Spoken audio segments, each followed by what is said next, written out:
Ngayon po, muli na naman po tayong narito, mga minamahal nating mga kaibigan, mga taga-subaybay, mga kapatid.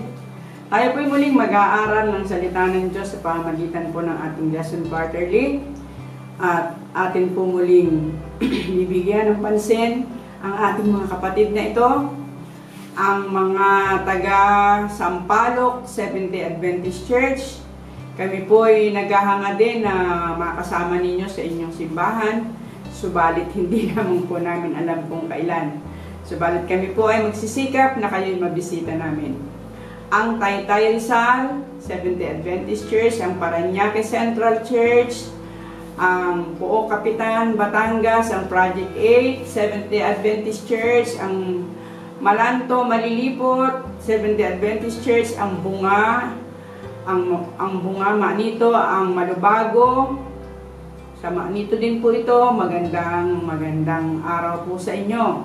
Ang San Isidro Seventh-day Adventist Church sa Malilipot, ang Tabaco City Church, magandang araw po. Ang Kabangan Seventh-day Adventist Church, ang Banaba West, Batangas City. Kung di po ako nagkakamali, dito po nakalagay ang Kumba Seventh-day Adventist Church. Kami po ay bumabati sa inyo at nais din po namin iparating sa inyo ang aming paghahangad na kayo po ay aming mabisita. Ang Divisoria Seventh-day Adventist Church, Santiago Isabela, ang Infanta Seventh-day Adventist Church sa Infanta Quezon, sa Europe po ang ating kaibigan, ang Sapang Dayap Adventist Church sa San Ildefonso, Bulacan po ito. Ang Hillview Seventh-day Adventist Church, Maribeles, Bataan, ang Malolos City Seventh-day Adventist Church, ang Phase 2 Seventh-day Adventist Church sa Bagong Silang, ang Italy Seventh-day Adventist Church, ang North Harbour, Auckland, New Zealand. Binabati po namin kayo. Ang Saging Seventh-day Adventist Church, Dinarupihan, Bataan, ang Hanging Bridge Seventh-day Adventist Church, ang Port Bonifacio Seventh-day Adventist Church, ang Dilasag Seventh-day Adventist Church, sa Aurora po ito, Dilasag, Aurora.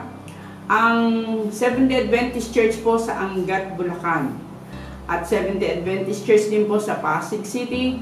Ang Seventh-day Adventist Church po sa Daet na nagdiwang lamang ng kanilang anniversary. Ganon din po ang Binsons Adventist Church, ang Bagasbas Seventh-day Adventist Church, ang Basod Seventh-day Adventist Church. At kung kayo po ay mga sumusubaybay sa ating palatuntunang ito, sa pamamagitan po ng pagpapadala ninyo ng pangalan ng inyong church, o kung saan naroroon ang inyong church, mangyari lamang po na i-message sa amin upang sa susunod po ay mabanggit din po namin ang inyong mga lugar at ang inyong simbahan. Gusto rin po namin isama ngayon ang Lipa Adventist Academy sa Lipa City. Nanonood po ang ating mga kapatid dyan, sila Sir Pedraquela, ang kanyang pamilya. Magandang araw po. Tayo po ngayon ay nasa ikasyam ng topic ng ating lesson quarterly. May pamagat pong ang pundasyon ng pamahalaan ng Diyos.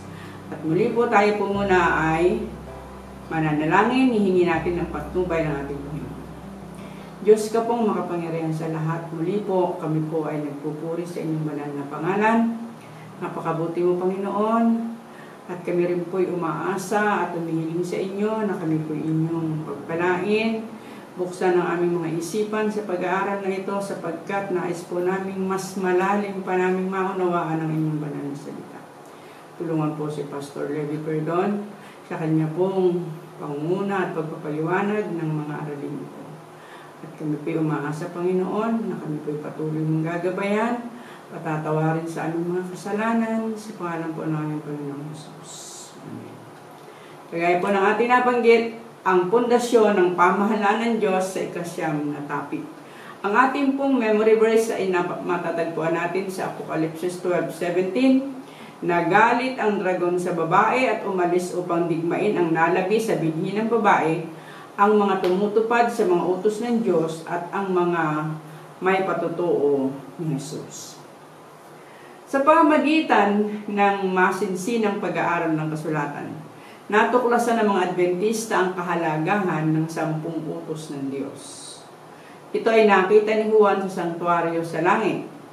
Sa santuario sa lupa na siyang anino ng tunay, ang nasa langit, ito ay nakalagay sa kabanal-banalang dakot. Sa ibabaw nito ang luklukan ng awa.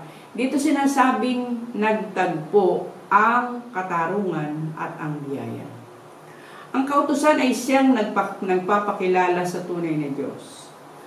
Inihahayag nito ang kanyang kabanalan, kapangyarihan at karapatan upang sambahin ito. Ito ang dahilan kung bakit sinisikap ito ni Satanas na baguhin, sirain o pawala ang kabuluhan. Sapagkat alam niya na hindi niya makukuha ang pagsamba malibang ito ay kanyang palitan o baguhin. Ang layunin ng leksyong ito ay upang ipakita ang ugnayan ng sanktuaryo, ng Diyos, ng Sabat, at ang darating na malaking krisis bago pa dumating si Kristo. Narito po ang mga katanungan na atin naman ngayong pag-uusapan. Number 1, ano ang itinuturong pundasyon ng kaharian ng Diyos? Pangalawa, bakit hindi maaaring baguhin o alisin ang 10 utos ng Diyos? Pangtatlo, bakit napakahalaga ng Sabat? Pang-apat, ano ang itinuturo ng Biblia tungkol sa tanda ng hayop? At panglima, ano ang panghuli at dakilang panawagan? Balik po tayo sa question number 1, ano ang itinuturong pundasyon ng kaharian ng Diyos? Sige po, atin pong titingnan ang sinasabi ng banal na kasulatan. Ano nga ba talaga ang pinakapundasyon ng kaharian ng Diyos? Titingnan po natin sa Exodus 25:16. Ano ang sinasabi? At iyong isisilid sa kaban ang mga kinalalagdaan ng patutuo na aking ibibigay sa iyo. So, ang wika po, yung patutuo na ibibigay kay Moses ay ilalagay sa isang kaban. Ano itong patutuong ito? Tingnan natin sa Exodus 31:18. At kanyang ibinigay kay Moses pagkatapos na makipagsalitaan sa kanya sa ibabaw ng bundok ng Sinai ang 2 tapyas ng patutuo na mga tapyas na bato na sinulat ng daliri ng Diyos. So, mga minamahal, ang sinasabing nating 10 utos, tinatawag rin pong patutuo. Tinatawag rin itong tipan ng Diyos. Subalit dito po ay sinasabi, ito ang patutuo. Yung 10 utos ay patutuo. Patutuo saan? Patutuo tungkol sa Diyos. Mapapansin po ninyo na ang unang-unang sinabi sa tapyas ng tipan na ito, sa tapyas ng patutuo, ay ako ang Panginoon mong Diyos, huwag kang magkakaroon ng ibang Diyos sa harapan ko. So sinasabi na, ako Panginoon mo. Ito ang patutuo. At lahat ng sinasabi sa 10 utos na kung tawagin din ay patutuo, tinatawag rin na tipan, ay ang Panginoon nating Diyos, nagmamahal, nagmamalasakit, at Diyos na nagnanais na ang lahat ay maging maayos para sa bawat isa sa atin. So ito po ang 10 utos na tinatawag natin, ito yung patutuo. At ito ay inilagay sa kaban ng tipan o sa ibang mga talata sinasabing kaban ng patutuo. Bakit tinawag na patutuo? Sapagkat ito po ang nagpapatutuo kung sino ang Diyos, nagpapatutuo ano ang Diyos, nagpapatutuo kung ano tayo sa harapan ng Diyos. At mapapansin po ninyo, kapag binasa po ninyo sa Apokalipsis 11:19, ay makikita ninyo na itong kaban na ito na kinalalagyan ng kung tawagin ay tipan, tinatawag na patutuo, tinatawag na 10 utos, ay masusumpungan din doon sa kaitasan ng kalangitan. Pakibasa mo. At nabuksan ang templo ng Diyos na nasa langit at nakita sa kanyang templo ang kaban ng kanyang tipan. At nagkaroon ng kidlat at mga tinig at mga kulog at isang lindol at malalaking granizo. So, makita po ninyo, no? Na ito ay naroon sa templo mismo sa langit. Hindi lang dito sa lupa, naroon mismo sa templo sa langit. Doon naroon ang kaban ng tipan, kaban ng patutuo, kaban ng 10 utos. At mapapansin po ninyo na sinasabi, nung ipagawa ito ng Panginoon kay Moises, ang sabi, lalagyan mo ng luklukan sa ibabaw yung kaban. Luklukan ng awa. Sapagkat ang wika niya, doon ako makikipagtagpo sa iyo. So dito po, itinuturo na yung kautusan, ito yung nagpapatuto tungkol sa Diyos, nagpapatuto tungkol sa paghahari ng Diyos, nagpapatuto tungkol sa biyaya, patungkol sa awa ng Diyos. Kaya nandun yung tinatawag na luklukan ng awa, sapagkat dito ipinapakita na sa pamagitan ng 10 utos, lahat ng ating kasalanan nahayag. Datapwat naroon ang biyaya ng Diyos. Tayo ay maliligtas, hindi sapagkat tayo'y sumusunod, kundi tayo'y inililigtas upang tayo'y sumunod sa kautusan ng Diyos. At dito po, yung mayamang biyaya ng Diyos, yung mayamang kahabagan ng Diyos, Kanyang iginagawad. Kaya ang wika ng Panginoon, doon ako makikipagtagpo sa iyo. Okay po. At ngayon po sa ating pangalawang katanungan, bakit hindi maaaring baguhin o alisin ang 10 utos ng Diyos? Titingnan po natin sa Mateo 5:17 at 18. Ano ang sinasabi? Huwag ninyong isiping ako'y naparito upang sirain ang kautusan o ang mga propeta. Ako'y naparito hindi upang sirain kundi upang ganapin. Sapagkat katotohanang sinasabi ko sa inyo hanggang sa mga wala ang langit at ang lupa, ang isang tuldok o isang kudlit, sa anumang paraan ay hindi mawawala sa kautusan hanggang sa maganap ang lahat ng bagay. So, mga minamahal, sinasabi ng Panginoon, hindi ito maaaring baguhin. Hindi ito maaaring alisin. At hindi niya ito aalisin, hindi niya ito babaguhin, hindi niya ito babaliwalain. Sapagkat hindi maaari ito na masira kahit isang tuldok o isang guhit, hindi maaaring alisin dito. Sapagkat ito nga po ang patutuo patungkol sa Diyos. At sabi niya, hanggang maganap ang lahat ng bagay. Ibig sabihin, hanggang mapatutuhanan ko sa inyo na ako Panginoon ninyong Diyos. At yun ang ginawa ng Panginoon, pinatunayan niya sa pamagitan ng kanyang kamatayan na siya ay Panginoon natin. Maaari sana niyang iniligtas yung kanyang sarili sapagkat napakarami, libu-libong mga anghel ang naghihintay, nakikinig kung ano ang kanyang sasabihin. Datapwat pinili niya ang mamatay sapagkat iniibig niyang tunay ikaw at ako. At yun ang pinatututuhan ng 10 utos. Tingnan pa natin sa 1 Juan 5:3 at 4. Ano ang sinasabi? Sapagkat ito ang pag-ibig ng Diyos na ating tuparin ang kanyang mga utos at ang kanyang mga utos ay hindi mabibigat. Sapagkat ang sino mang ipinanganganak ng Diyos ay dumadaig sa sanglibutan. At ito ang pagtatagumpay na dumadaig sa sanglibutan sa makatuwid ay ang ating pananampalataya. So mga minamahal, una, ang kautusan ay patutuo kung ano ang Diyos sa atin. Pangalawa, ang kautusan ay patutuo kung anong uri ng pananampalataya mayroon tayo. Sapagkat kung tayo ay mayroong tunay na pananampalataya, ang wika diyan, pananagumpayan natin ang sanlibutan. Kaya, mga minamahal, hindi ito maaaring alisin sapagkat ang 10 utos, patutuo na ang Diyos ang lumikha ng langit at ng lupa, na ang Diyos siyang tutubo sa atin, na ang Diyos ang nagmamahal sa atin, na ang Diyos ang nagmamalasakit sa atin, na ang Diyos ang siyang nagbibigay sa atin ng ating pang-araw-araw na pangangailangan. At ang 10 utos na ito ang magpapatunay na tayo'y tumatanggap nga sa Panginoon ng totoong pagtanggap. Alam po ninyo, madali ang sabihin, I love you. Pero, makikita ba? Madaling sabihin, walang ibang Panginoon kundi ang Panginoon lamang. Nasusunod ba? Sapagkat ang Panginoon, dapat siya ang nasusunod. Hindi yung Panginoon ang dapat na sumusunod. Hindi po ba?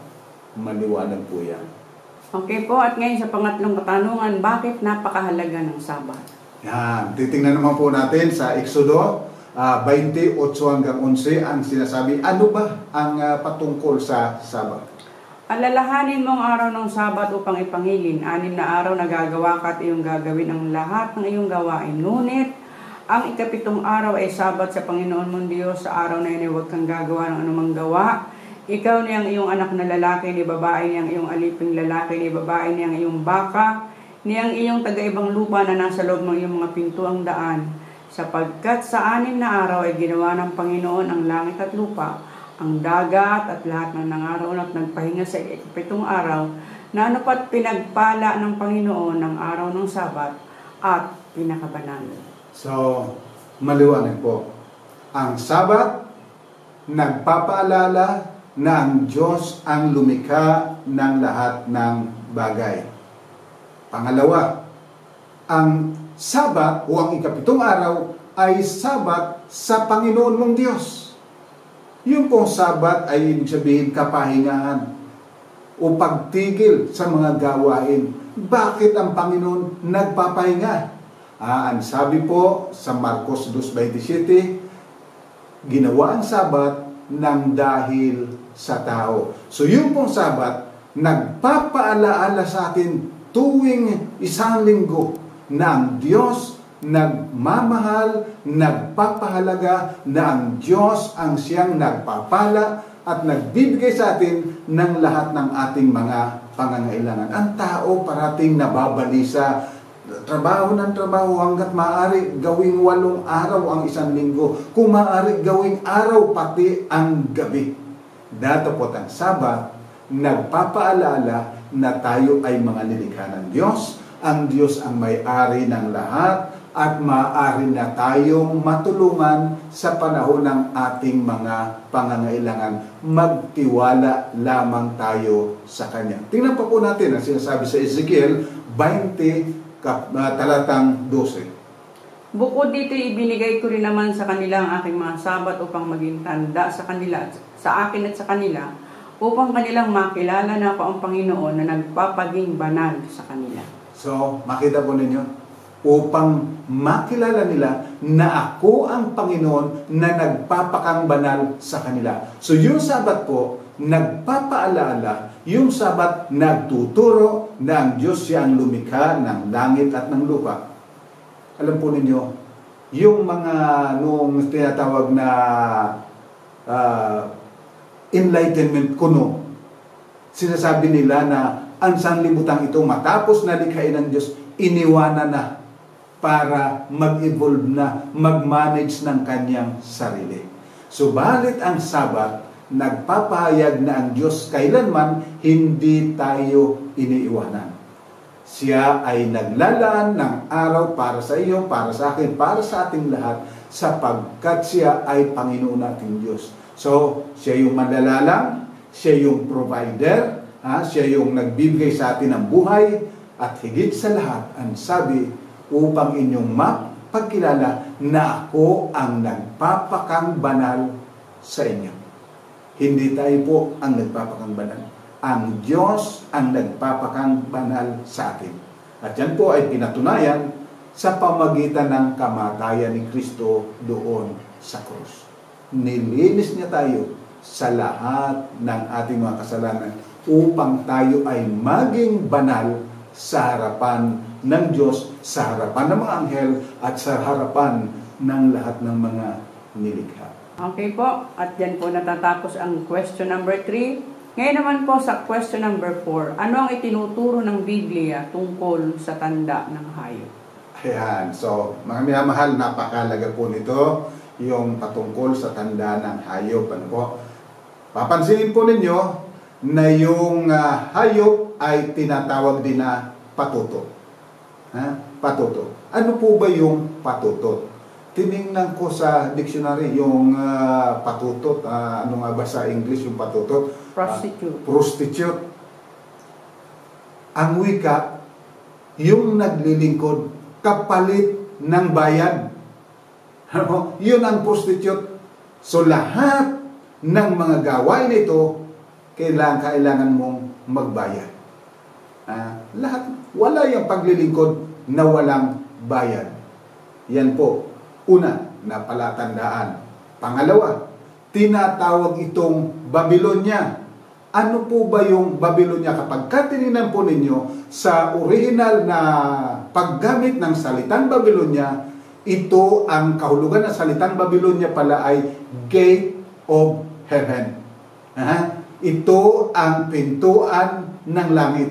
Kaya hindi ka makapapasok sa langit malibang pumasok ka raw dito. So, yan ang sinasabi. Ano po? Babylon. Ano pa? Tinatawag na hayop. Alam po natin sa banal na kasulatan na yung hayop sa propesiya ay simbolo ng isang kaharian na dito sa lupa. At ano pa? Paliban doon sa hayop, tinawag rin na maliit na sungay. Ibig na lumaki kaysa sa iba. So ito ay kapag tinignan po ninyo sa Apokalipsis 17, sabi ito ay isang syudad. Isang syudad, subalit sakop niya ang mga bansa. Makapangyarihan, ano po? Makapangyarihan. Ito yung tinatawag na hayop. At ano yung pinakapinali na kanyang tanda? Daniel 7:25. Ano ang sinasabi? At siya'y magbabadya ng mga salita laban sa kataas-taasan, at lilipulin niya ang mga banal ng kataas-taasan, at kanyang iisiping baguhin ang panahon at ang kautusan, at sila'y mga bibigay sa kanyang kamay hanggang sa isang panahon at mga panahon, at kalahati ng isang panahon. So, ang wika po, ito ay magsasalita laban sa kataas-taasan. Ibig sabihin, siya ay magtuturo ng mga turo ng laban sa itinuturo ng kataas-taasan, lalo't higit patungkol sa kaligtasan. Kung ang Panginoong Diyos nagtuturo ng kaligtasan natin sa pamagitan ng pananampalataya sa dugo ni Kristo na nabuhos doon sa Kalbaryo na minsan lang pinatay, hindi kinakailangang paulit-ulit, ito po ay binabaligtad. Kung ang sinasabi ng banal na kasulatan, tayo ay mayroong access doon sa langit sa pamagitan ni Kristo, sinasabi nito, hindi kayo maaaring lumapit sa Diyos, dito kayo sa amin lalapit sapagkat kami ang kahalili ng Diyos. Ito nga ang gate of heaven. Itong iglesia ito ang gate of heaven. So yan po, at ang pinaka makikita mo dyan, kanyang iisiping baguhin ang panahon at ang kautusan. Ibig sabihin, yung nag-uusap patungkol sa panahon, sa kautusan, yun ay kanyang babaguhin. So maliwanag po, ang tanda ng hayop, yung binagong kautusan. Kung sa banal na kasulatan, sinasabi ng Panginoon, alalahanin mo ang Sabat upang ipangiling, sasabihin ito, alalahanin mo ang linggo at ang mga fiesta. So ang lahat pong yan, kanyang magagawa sa panumpamaraan sa pamagitan ng pagbabago ng kautusan. Kaya kapag kayo niyo pong tinignan mabuti sa Apokalipsis, Kapitulo 12, 17, at saka sa Apokalipsis 14, 12, makikita po ninyo kung ano ang sinasabi. At nagalit ang dragon sa babae at umalis upang bumaka sa nalabi sa kanyang binhi na siya nagsisitupad ng mga utos ng Diyos at may patutuo ni Jesus. So, maliwanag po, yung sumusunod sa kautusan ng Diyos at may patutuo ni Jesus. Tatandaan po natin, yung 10 utos, tinawag ring patutuo ng Diyos. So ito ang nagpapatutuo kay Kristo na siya ang tunay na marapat na sambahin sapagkat ibinigay niya ang kanyang buhay para sa atin. Siya yung totoong nagmamahal sa atin na kahit anong mangyari, kahit siya'y mamatay, hindi niya tayo iiwanan. At tingnan pa natin sa 14:12. Narito ang pagtitiyaga ng mga banal, ng mga nagsisitupad ng mga utos ng Diyos at ng pananampalataya kay Jesus. So, maliwanag po, ang mga banal, nagtitiis, nagtitiyaga, sundin ang kautusan ng Diyos sapagkat sila'y nananampalataya kay Jesus. At ngayon naman po sa ating panghuling katanungan sa araw na ito, anong panghuli at dakilang panawagan? Ayan. Titingnan po natin sa Apokalipsis 14:7. At sinasabi niya ng malakas na tinig, matakot kayo sa Diyos at magbigay kaluwalhatian sa Kanya sapagkat dumating ang panahon ng Kanyang paghatol. So mga minamahal, ang kahuli-hulihang panawagan ng Diyos, matakot kayo sa Diyos at sambahin siya at magbigay sa Kanya ng kaluwalhatian. Kapag ating pong tinignan ang banal na kasulatan sa Ecclesiastes 12:13, ganon din sa Deuteronomio 10:12, sa Deuteronomio 31:12, ipinapakita na ang pagkatakot, ang ibig sabihin ay sundin ang kautusan ng Diyos. So maliwanag po, ang hayop na tinatawag ding Babylonia, dinatawag na patutot, ang kanyang gagawin, babaguhin ang kautusan. Datapwat ang panawagan ng Diyos sapagkat dumating na yung kanyang oras ng paghukom at napatunayan na ang Diyos ay tapat at banal. Ang wika, matakot kayo sa Diyos at sambahin ninyo siya na gumawa ng langit at ng lupa. So ito po ang panawagan sa atin. At ulitin ko po, ang sinasabi ng banal na kasulatan, ang pagkatakot sa Diyos, ang ibig sabihin, sundin ang lahat ng kanyang mga ipinag-uutos. So maliwanag po na magmula sa pasimula hanggang sa pagbabalik ng ating Panginoon, ang pundasyon ng kanyang kaharian ay yung kautusan at yung kanyang biyaya. Kaya naroon sa kabanal-banalang dako yung kabanang tipan na kinalalam na ng 10 utos na tinatawag ring patutuo at tinatawag na tipan ng Diyos. Naroon at sa ibabaw nito ay yung luklukan ng awa. Dito pinagtatagpo ang katarungan at ang biyaya. Ito ang pundasyon ng kaharian ng Diyos. Kaya mahalaga na tayo'y pasakop sa Diyos, sa sundin ang kanyang mga utos, sapagkat ito po ang panawagan para sa atin. Ulitin ko, sapagkat ang utos ay siyang patutuo kung ano ang Diyos, sino ang Diyos, ano ang panukala ng Diyos para sa iyo at para sa akin. At dito po natatapos ang ating talakayan sa araw na ito. Muli po kami nagpapasalamat sa inyong pakikisama at amin pong iiwanan sa inyo ang mga summary ito upang mas lalo po nating naunawaan ang ating pinag-aralan. Number 1, ang Diyos ay manlalalang, tagapagkaloob, nagpapakang banal. Ito ang itinuturo ng 10 utos at pundasyon ng kanyang paghahari.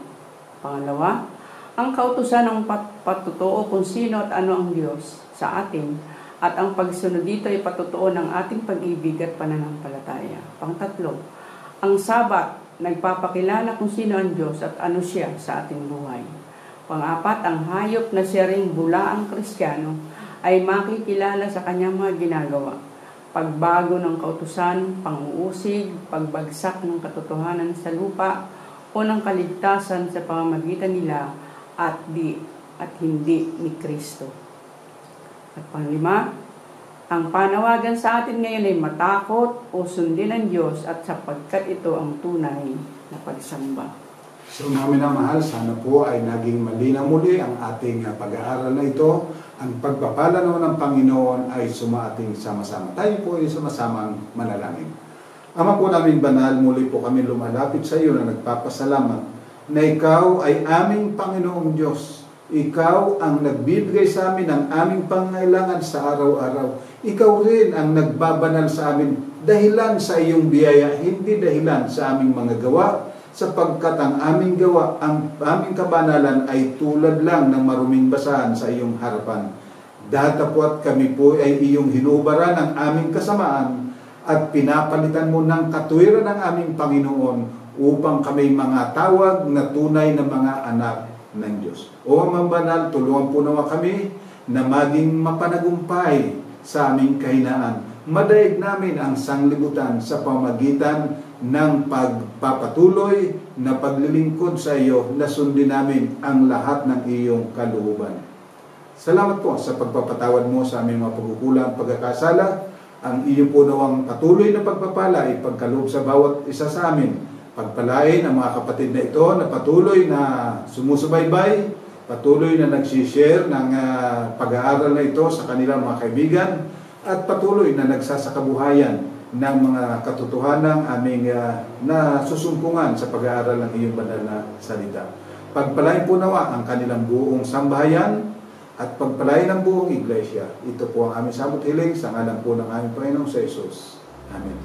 So mga minamahal, hanggang sa muli po tayo'y magsama-sama sa pag-aaral muli ng salita ng ating Panginoon. God bless us po.